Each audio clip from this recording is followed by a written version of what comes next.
Egama lami ndingulunga ifane nguphakamile ngokuhlala ndihlala kwilali yaphezulu kwentaba phantsi kwesithile kuthiwa kukugeqa.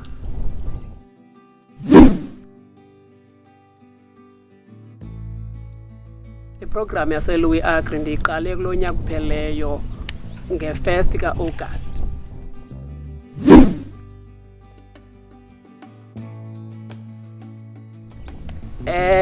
Since i-unemployment iphezulu so bese ndiqalile ukulima phaa egadini, yafika iprogram yakwaLouis yandifundisa lukhulu, so ndasose ndaqhubeleka nento ye-farming.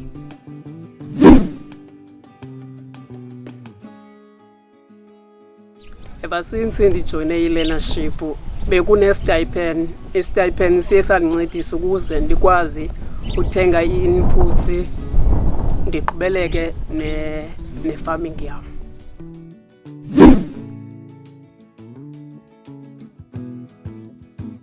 Into endizifundileyo kule program ukwazi ukuba before utyale funeka umhlaba uqala uwulungise, ufake izichumiso, ube namayeza otrita iphesi.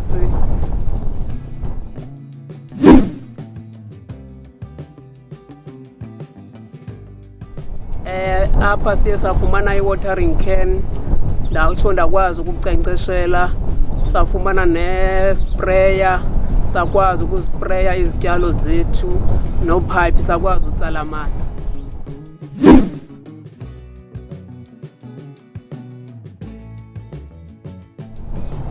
Siye safunda ukuba xa ungumfama funeka ukwazi uapproacha imakethi phambi kokuba i-harvest yakho ibe ready, ukwazi ukuyonegotiata neemarket ezinkulu.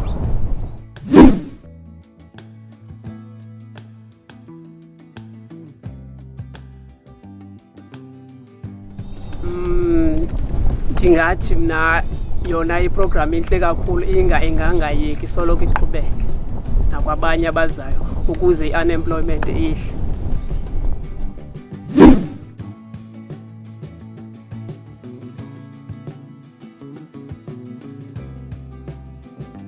After ndigredile ndizibona ndiqhubeleka ne-farming, ndingumfama okhulileyo.